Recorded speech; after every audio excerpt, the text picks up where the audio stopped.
पर प्रश्न नंबर 1, अस्थायी या अस्थायी रेल सेवक रेलवे स्कूल के अध्यापकों को छोड़कर एक कैलेंडर वर्ष में कितनी औसत वेतन वृद्धि एलएपी पाने के हकदार हैं?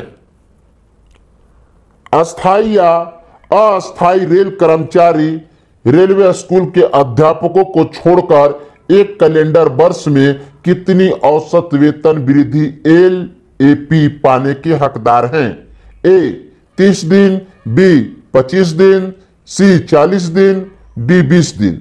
दोस्तों इस प्रश्न का सही उत्तर जो है क्या? ए 30 दिन।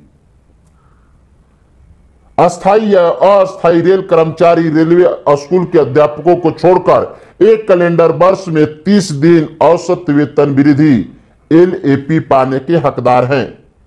नेक्स्ट प्रश्न दोस्तों आपके स्क्रीन पर प्रश्न नंबर 2। प्रश्न नंबर 2, औसत वेतन अवकाश एलएपी वर्ष में कितने किस्तों में कर्मचारी के खाते में जमा किया जाता है? औसत वेतन अवकाश एलएपी वर्ष में कितने किस्तों में कर्मचारी के खाते में जमा की जाती है? ए 3 किस्तों में, बी 2 किस्तों में, सी 4 किस्तों में, डी इनमें से कोई नहीं। दोस्तों इस प्रश्न का सही उत्तर जो है क्या है? बी 2 किस्तों में। नेक्स्ट प्रश्न दोस्तों आपके स्क्रीन पर प्रश्न नंबर 3। प्रश्न नंबर 3, औसत वेतन अवकाश एलएपी का पहला किस्त कब कर्मचारी के खाते में जमा किया जाता है? औसत वेतन अवकाश एलएपी का पहला किस्त कब कर्मचारी के खाते में जमा किया जाता है? ए जनवरी, बी मार्च, सी अप्रैल और डी जून। देखिए दोस्तों इस प्रश्न का सही उत्तर जो है क्या है? जनवरी। यानी कि पहला किस्त जनवरी में 15 दिन का कर्मचारी के खाते में जमा किया जाता है। नेक्स्ट प्रश्न दोस्तों आपके स्क्रीन पर प्रश्न नंबर 4। प्रश्न नंबर 4, औसत वेतन अवकाश एलएपी का दूसरा किस्त कब कर्मचारी के खाते में जमा किया जाता है? ए फरवरी, बी मार्च, सी जुलाई, डी जून। देखिए दोस्तों इस प्रश्न का सही उत्तर जो है क्या है? सी यानी कि जुलाई में। औसत वेतन अवकाश एलएपी का दूसरा किस्त जुलाई माह में कर्मचारी के खाते में जमा किया जाता है। यानी कि साल में 30 एलएपी होते हैं और 30 एलएपी को 2 किस्तों में जमा किया जाता है। एक किस्त जो है वो प्रथम जनवरी को 15 दिन का और दूसरा किस्त जो है जुलाई को 15 दिन कर्मचारी के खाते में जमा किया जाता है। नेक्स्ट प्रश्न दोस्तों आपके स्क्रीन पर प्रश्न नंबर 5। प्रश्न नंबर 5, अधिकतम कर्मचारी के खाते में एलएपी कितने दिन जमा किया जा सकता है? अधिकतम कर्मचारी के खाते में एलएपी कितने दिन जमा किया जाता है? ए 30 दिन, बी 250 दिन, सी 315 दिन, डी 400। देखिए दोस्तों इस प्रश्न का सही उत्तर जो है क्या है? ए 300 दिन। अधिकतम कर्मचारी के खाते में 300 एलएपी जो है एलएपी जमा किया जा सकता है। लेकिन प्रथम जुलाई या प्रथम जनवरी को 300 प्लस 315 दिन अधिकतम कर्मचारी के खाता में जमा होगा। नेक्स्ट प्रश्न दोस्तों आपके स्क्रीन पर प्रश्न नंबर 6। प्रश्न नंबर 6, एक बार में अधिकतम कितने दिन एलएपी छुट्टी दी जा सकती है? एक बार में अधिकतम कितने दिन एलएपी छुट्टी दी जा सकती है? ए 120 दिन, बी 180, सी 240, डी 90। दोस्तों इस प्रश्न का सही उत्तर जो है क्या? बी 180 दिन। एक बार में अधिकतम 180 LAP छुट्टी दी जा सकती है। नेक्स्ट प्रश्न दोस्तों आपके स्क्रीन पर प्रश्न नंबर 7। प्रश्न नंबर 7, एक माह नियमित काम करने पर प्रति माह कितने LAP छुट्टी दे होगा? एक माह नियमित काम करने पर प्रति माह कितने दिनों की LAP छुट्टी दे होगा? A 2 दिन, B 2.5 दिन, C 3 दिन और D जो है 3.5 दिन। देखिए दोस्तों इस प्रश्न का सही उत्तर जो है क्या है? B, यानी कि एक माह में नियमित काम करने पर प्रति माह कितने दिनों की LAP छुट्टी दी जा सकती है? 2.5 यानी कि 2.5 दिनों की। नेक्स्ट प्रश्न दोस्तों आपके स्क्रीन पर प्रश्न नंबर 7। प्रश्न नंबर 7, एक वर्ष में कितने दिनों की आधे वेतन यानी कि LHP छुट्टी दी जाती है? एक वर्ष में कितने दिनों की आधे वेतन LHP छुट्टी दी जाती है? A 20 दिन, B 25 दिन, C 30 दिन, D 10 दिन। देखिए दोस्तों इस प्रश्न का सही उत्तर जो है क्या है? A 20 दिन, यानी कि एक वर्ष में 20 दिन का आधे वेतन यानी कि LHP छुट्टी दी जाती है। नेक्स्ट प्रश्न दोस्तों आपकी स्क्रीन पर प्रश्न नंबर 8। प्रश्न नंबर 8, आधे वेतन की छुट्टी LHP कितने किस्तों में दी जाती है? आधे वेतन की छुट्टी LHP कितने किस्तों में दी जाती है? A 3 किस्तों में, B 2 किस्तों में, C 4 किस्तों में, D इनमें से कोई नहीं। दोस्तों इस प्रश्न का सही उत्तर जो है क्या है? B, आधे वेतन की छुट्टी LHP 2 किस्तों में दी जाती है। नेक्स्ट प्रश्न दोस्तों आपकी स्क्रीन पर प्रश्न नंबर 9। प्रश्न नंबर 9, आधे वेतन की छुट्टी LHP खाते में प्रथम जुलाई को कितने दिनों के हिसाब से जमा किया जाता है? A 15, 5, B 5, 15, 5, C 10, 10, D इनमें से कोई नहीं। दोस्तों इस प्रश्न का सही उत्तर जो है क्या है? C, आधे वेतन की छुट्टी LHP खाते में प्रथम जनवरी को 10 और प्रथम जुलाई को 10 यानी कि 2 किस्तों के हिसाब से जमा किया जाता है। नेक्स्ट प्रश्न दोस्तों आपके स्क्रीन पर प्रश्न नंबर 10। प्रश्न नंबर 10, आधे वेतन की छुट्टी LHP कर्मचारी के खाता में जमा होने की अधिकतम संख्या कितनी है? आधे वेतन की जो छुट्टी मिलती है LHP कर्मचारी के खाता में जमा होने की अधिकतम संख्या कितनी है? A 30 दिन, B 180 दिन, C 240, D संख्या निर्धारित नहीं है। दोस्तों जो कर्मचारी को आधे वेतन की छुट्टी यानी कि LHP जो मिलता है, LHP जो है जिससे कि LAP का निर्धारित है कि कर्मचारी के खाते में 300 LAP जमा किया जा सकता है और प्रथम जुलाई तक 15 और LAP बढ़ सकता है यानी कि 315 तक। लेकिन LHP आधे वेतन वृद्धि की जो छुट्टी होती है इसकी संख्या निर्धारित नहीं है। नेक्स्ट प्रश्न दोस्तों आपके स्क्रीन पर प्रश्न नंबर 11। प्रश्न नंबर 11, एक माह नियमित काम करने पर प्रति माह कितनी आधे वेतन की छुट्टी LHP दिया जाएगा? देखिए दोस्तों, मैंने ऊपर बताया कि एक माह नियमित काम करने पर एलएपी जो है वो 2.5 यानी कि एक महीना में 2.5 दिन का मिलता है, यानी कि 6 महीने में 15 दिन का। लेकिन यहाँ प्रश्न है कि एक माह नियमित काम करने पर प्रति माह कितनी आधे वेतन की छुट्टी एलएचपी दिया जाएगा? ए 5/3, बी 3/5, सी 2 और डी 3। तो देखिए दोस्तों, इस प्रश्न का सही उत्तर जो है क्या है?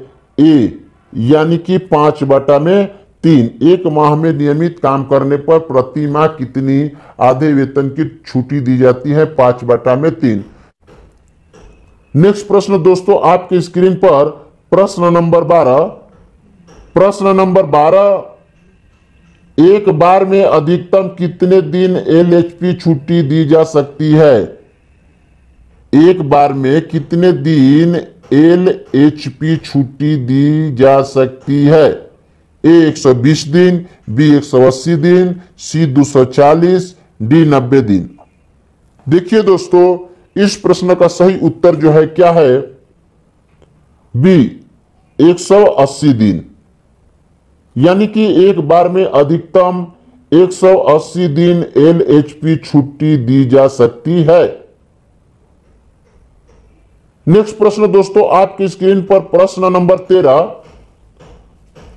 प्रश्न नंबर 13, मेडिकल प्रमाण पत्र आधे वेतन की छुट्टी के दुगने के बराबर स्वीकृत किया जाएगा, कौन सा अवकाश कहलाता है? मेडिकल प्रमाण पत्र आधे वेतन की छुट्टी के दुगने के बराबर स्वीकृत किया जाएगा, कौन सा अवकाश कहलाता है? ए आकस्मिक अवकाश, कैजुअल लीव, बी सम परिवर्तित अवकाश, कम्यूटेड लीव है, सी अस्पताल अवकाश, हॉस्पिटल लीव है, डी इनमें से कोई नहीं। देखिए दोस्तों, इस प्रश्न का सही उत्तर जो है क्या है? बी है, यानी कि मेडिकल प्रमाण पत्र आधे वेतन की छुट्टी के दुगने के बराबर स्वीकृत किया जाएगा।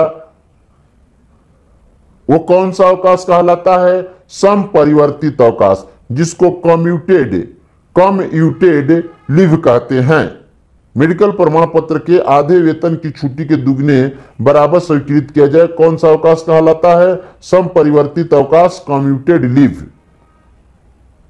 देखिए, यह अवकाश मेडिकल प्रमाण पत्र पर आधे वेतन की छुट्टी के दुगने के बराबर स्वीकृत किया जाएगा और एलएचपी के दुगने के बराबर खाते से कटौती की जाएगी।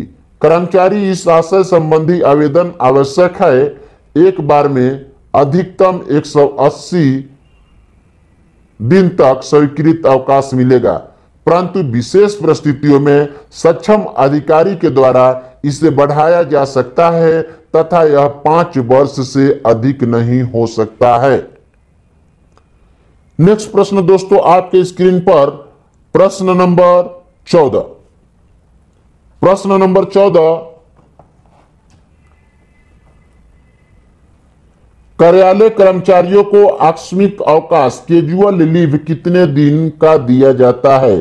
कार्यालय कर्मचारियों को आकस्मिक अवकाश कैजुअल लीव कितने दिनों का दिया जाता है? ए 12 दिन, बी 10 दिन, सी 8 दिन, डी 9 दिन। तो दोस्तों इस प्रश्न का सही उत्तर जो है क्या है? सी 8 दिन। कार्यालय कर्मचारियों को आकस्मिक अवकाश कैजुअल लीव यानी कि सीएल जो है वो 8 दिन का दिया जाता है। नेक्स्ट प्रश्न दोस्तों आपके स्क्रीन पर प्रश्न नंबर 15। प्रश्न नंबर 15, लाइन कर्मचारियों को आकस्मिक अवकाश कैजुअल लीव यानी कि सीएल कितने दिनों का दिया जाता है? लाइन कर्मचारियों को आकस्मिक अवकाश कैजुअल लीव सीएल कितने दिनों का दिया जाता है? ए 12, बी 10, सी 8, डी 9। दोस्तों इस प्रश्न का सही उत्तर जो है क्या? बी यानी कि 10 दिनों का। नेक्स्ट प्रश्न दोस्तों आपकी स्क्रीन पर प्रश्न नंबर 16। प्रश्न नंबर 16, कर्मचारी के बीमार होने पर चिकित्सा के लिए या कार्य के दौरान चोट या बीमारी के लिए मेडिकल प्रमाण पत्र के आधार पर अस्पताल में भर्ती होने पर कौन सा अवकाश दिया जाता है? कर्मचारी के बीमार होने पर चिकित्सा के लिए या कार्य के दौरान चोट या बीमारी के लिए मेडिकल प्रमाण पत्र के आधार पर अस्पताल में भर्ती होने पर कौन सा अवकाश दिया जाता है? ए आकस्मिक अवकाश कैजुअल लीव, बी सम परिवर्तित अवकाश कम्यूटेड लीव, सी अस्पताल अवकाश हॉस्पिटल लीव, डी इनमें से कोई नहीं। तो देखिए दोस्तों, इस प्रश्न का सही उत्तर जो है क्या है? सी है, अस्पताल अवकाश हॉस्पिटल लीव। कर्मचारी के बीमार होने पर चिकित्सा के लिए, कार्य के दौरान चोट या बीमारी के लिए मेडिकल प्रमाण पत्र के आधार पर अस्पताल में भर्ती होने पर अस्पताल अवकाश या हॉस्पिटल लीव दिया जाता है। नेक्स्ट प्रश्न दोस्तों, आपके स्क्रीन पर प्रश्न नंबर 17। प्रश्न नंबर 17, एक बार में कुल कितने माह अस्पताल अवकाश यानी कि हॉस्पिटल लीव दिया जा सकता है? एक बार में कुल कितने माह अस्पताल अवकाश या हॉस्पिटल लीव दिया जाएगा? ए 5 माह, बी 6 माह, सी 3 माह, डी इनमें से कोई नहीं। देखिए दोस्तों, इस प्रश्न का सही उत्तर जो है क्या है? बी यानी कि 6 माह। एक बार में कुल कितने माह? यानी कि एक बार में कुल 6 माह अस्पताल अवकाश हॉस्पिटल लीव दिया जा सकता है। नेक्स्ट प्रश्न दोस्तों, आपके स्क्रीन पर प्रश्न नंबर 18। प्रश्न नंबर 18, अस्पताल अवकाश हॉस्पिटल लीव आवश्यकता पड़ने पर किसके द्वारा बढ़ाया जा सकता है? अस्पताल अवकाश हॉस्पिटल लीव आवश्यकता पड़ने पर किसके द्वारा बढ़ाया जा सकता है? ए महाप्रबंधक, बी मुख्य कारखाना प्रबंधक, सी ए और बी दोनों, डी इनमें से कोई नहीं। देखिए दोस्तों, इस प्रश्न का सही उत्तर जो है क्या है? सी है, ए और बी दोनों। देखिए, एक बार में कुल 6 माह अवकाश दिया जाता है, यानी कि अस्पताल अवकाश हॉस्पिटल लीव जो है एक बार में कुल 6 माह अवकाश दिया जाता है, जिसमें अन्य अवकाश भी शामिल होगा। यह महाप्रबंधक या मुख्य कारखाना प्रबंधक द्वारा बढ़ाया जा सकता है। नेक्स्ट प्रश्न दोस्तों, आपके स्क्रीन पर प्रश्न नंबर 19। प्रश्न नंबर 19, अस्पताल अवकाश हॉस्पिटल लीव प्रथम बार 120 दिन के लिए दिया जाता है तो किस अवकाश से काटा जाएगा? देखिए दोस्तों, सबसे पहले है कि अस्पताल अवकाश जो है हॉस्पिटल लीव जो है प्रथम बार 120 दिन के लिए दिया जाता है तो किस अवकाश से काटा जाता है? ए एलएपी, बी एलएचपी, सी सीएल, डी इनमें से कोई नहीं। तो दोस्तों, इस प्रश्न का सही उत्तर जो है क्या है? ए है, यानी कि जो प्रथम बार अस्पताल अवकाश हॉस्पिटल लीव 120 दिन के लिए दिया जाता है तो एलएपी से काटा जाता है, यानी कि एलएपी अवकाश से काट लिया जाता है। नेक्स्ट प्रश्न दोस्तों, आपके स्क्रीन पर प्रश्न नंबर 20। प्रश्न नंबर 20, अस्पताल अवकाश हॉस्पिटल लीव दूसरा बार 120 दिन के लिए दिया जाता है तो किस अवकाश से काटा जा सकता है? अस्पताल अवकाश हॉस्पिटल लीव दूसरा बार 120 दिन के लिए दिया जाता है तो किस अवकाश से काटा जा सकता है? ए एलएचपी, बी एलएचपी, सी सीएल, डी इनमें से कोई नहीं। दोस्तों, इस प्रश्न का सही उत्तर जो है क्या है? बी एलएचपी से। एलएचपी यानी कि अस्पताल अवकाश हॉस्पिटल लीव दूसरा बार 120 दिन के लिए दिया जाता है तो एलएचपी अवकाश से काटा जा सकता है। ये रहा लीव रूल्स, अवकाश नियम। दोस्तों, यदि यह वीडियो आपको पसंद आया है तो लाइक और शेयर करें। अभी तक आप हमारे चैनल को सब्सक्राइब नहीं किए हैं तो सब्सक्राइब कर लीजिए, बेल आइकन घंटी दबा लीजिए ताकि आने वाली हर नई वीडियो का नोटिफिकेशन आपको मिल सके। दोस्तों, मैं फिर आपको इस अवकाश नियम का दूसरा पार्ट लेकर फिर आपसे मुलाकात होगी। जय हिंद।